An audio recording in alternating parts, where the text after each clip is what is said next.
Assalamualaikum warahmatullahi wabarakatuh.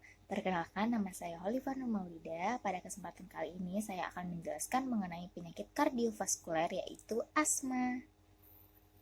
Asma adalah penyakit kronis pada saluran pernafasan yang ditandai dengan adanya sesak akibat dari peradangan dan atau penyempitan dari saluran napas atau hiperaktivitas dari bronkus. 1 banding 10 individu kemungkinan akan menderita asma.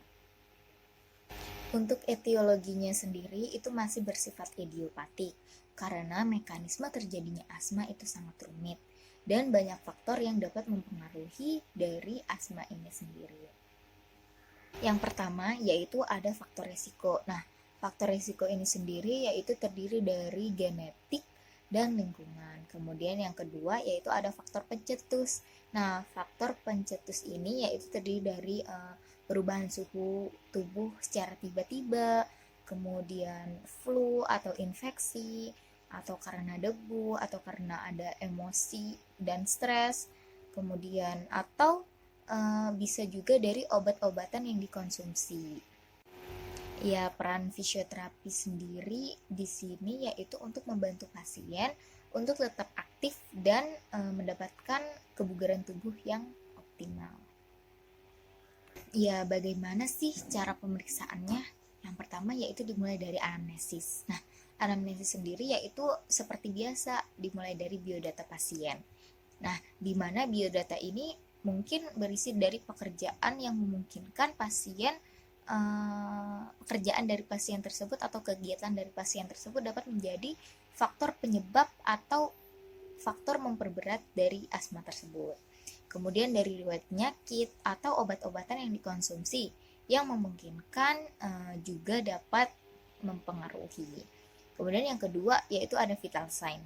Nah, vital sign di sini berisi dari denyut nadi, kemudian frekuensi nafas, tekanan darah, kesadaran, kooperatif, suhu, dan indeks massa tubuh.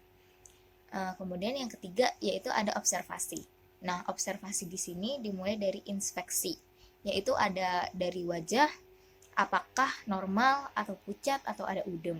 Kemudian dari mata, apakah normal atau kuning atau asimetris bola mata. Kemudian dari bibir dan mulut, yaitu apakah normal atau terjadi sianosis. Kemudian dari leher, apakah normal atau asimetris trakea. Kemudian dari upper ekstremitas, apakah normal atau ada clubbing finger atau ada atrofi dan lain-lain. Kemudian dari lower ekstremitas, apakah normal, apakah ada atrofi otot atau udem dan lain-lain. Kemudian juga apakah terpasang alat seperti selang oksigen, infus, alat pacu jantung dan lain-lain. Kemudian palpasi. Nah, apakah terjadi spasme pada otot pernafasan? Kemudian perkusi, apakah ada sonor, ada hipersonor dan lain-lain. Kemudian dari auskultasi, apakah ada wheezing dan lain-lain. Ya, yang terakhir yaitu ada pengukuran lingkar dada, di mana pengukurannya ini terdiri dari 3 pengukuran. Yang pertama yaitu upper, yang kedua yaitu middle, dan yang ketiga yaitu lower. Di mana upper di sini selisih dari 2 sampai 3 cm dan middle itu selisih dari 3 sampai 5 cm dan lower itu selisih dari 5 sampai 7 cm. Ya, selanjutnya yaitu ada problem fisioterapi. Itu bisa jadi karena adanya dari penyempitan jalan nafas oleh bronkospasme atau mukosa, kemudian terjadinya spasme otot pernafasan, kemudian bisa jadi terjadi penurunan dari ekspansi torak, kemudian bisa jadi penurunan kemampuan aerobik dari pasien.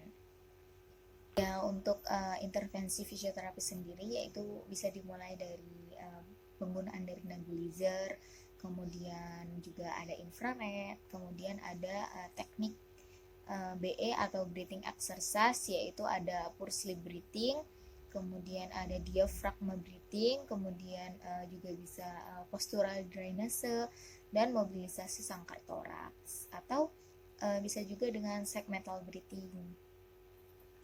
Sekian dari saya, terima kasih. Wassalamualaikum warahmatullahi wabarakatuh.